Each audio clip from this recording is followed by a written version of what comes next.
Today we get our first look at peas in Farming Simulator 25, including the multiple stages of the crop throughout the year and some new equipment. These will be coming to the base game and will be available for all platforms: PC, Mac, PS5, and Xbox Series. Giants also mentioned the existence of green beans for the first time. However, they do say we'll be getting more information on that soon, so get subscribed so you don't miss it. Just like the information we received in the blog about spinach, we have a full growth sheet detailing all of the seeding and harvesting information about peas. We can expect a maximum yield per hectare of 9,600 liters, with an average selling price of $3,119 per 1,000 liters in easy mode. This is massive and is one of the highest selling crops that we've seen in Farm Sim. Peas only take 250 liters of seed per hectare, and they take 4 months to grow. The average planting time is between March and April, and you'll be harvesting between July and September. Although, it is important that they have skipped the month of May in this screenshot, and they don't mention which months the crop will wither in.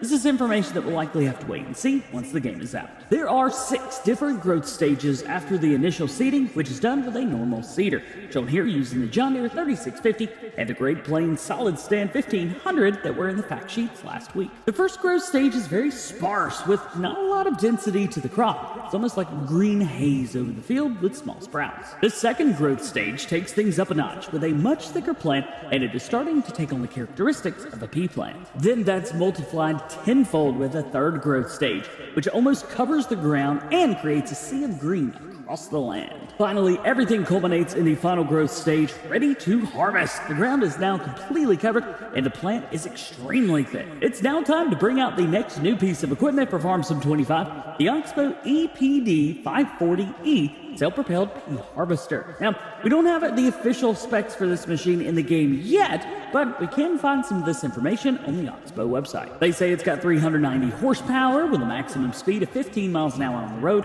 and 4 miles an hour when harvesting. It's got a 3.9 meter working width and will hold 3,700 liters of peas. This is much different than any kind of harvester that we're used to. It's quite slow with a small capacity. However, with the smaller working width, you're not going to need to unload it that often in the grand scheme of things. You'll be filling up the machine about 2.5 times per hectare. Then, once you're done with the harvest, this is what you'll be left with. Although the picture of the Oxbow harvester leaves lines in the field from the extra foliage being dropped, this screenshot specifically is just here to show you how the crop looks. Then lastly, for whatever reason, if you completely forget about the peas, well, they will wither and turn into a field of brown dead plants. The only thing to do then is to till them under and start over. I also want to take a closer look at that Oxbow pea harvester, as well as a few other things that we get to see for the first time today, starting with the harvester itself.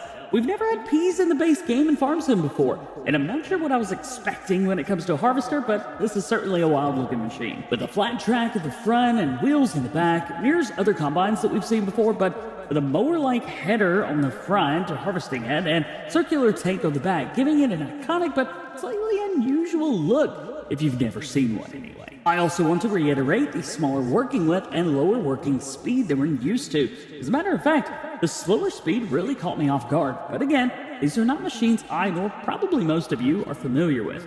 It looks pretty cool though. Here's a sneak peek of how it unloads. There's what looks to be a belt system on the left side of the machine, overloading into a Brandner DD240-73XXL tipper, which is making a return from the base game of Farm Sim 22, and what looks to be a Fendt 700 on the front. The Oxbow is unloading on the side of the field rather than carting in the field while harvesting.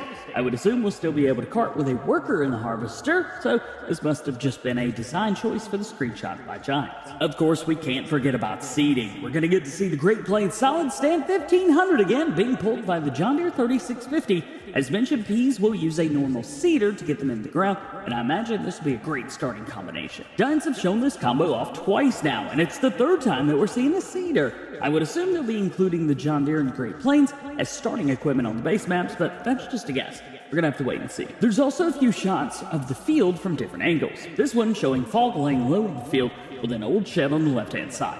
It almost looks like we're gonna be able to use this shed as the doors open, but looks can sometimes be deceiving with Giants base game buildings. Generally, they are all unusable, so I wouldn't hold my breath until we can get it into the game to check it out. And here's the same shed from a different angle with God rays coming through the trees onto the field, shining through the fog.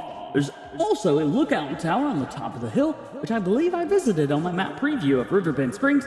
Make sure you check that video out after this one if you haven't seen it already, if you want to get an exclusive look at the map before anybody else. And that is it. Hey, is there anything that I missed? Was there anything that you wanted to see more of? Let me know down in the comments below. Don't forget, FS25 will be available on Tuesday, November 12th, 2024. If you still haven't pre-ordered, now's a great time to do so. You can check. Thank you for watching. Hope you have a great day. We'll see you later.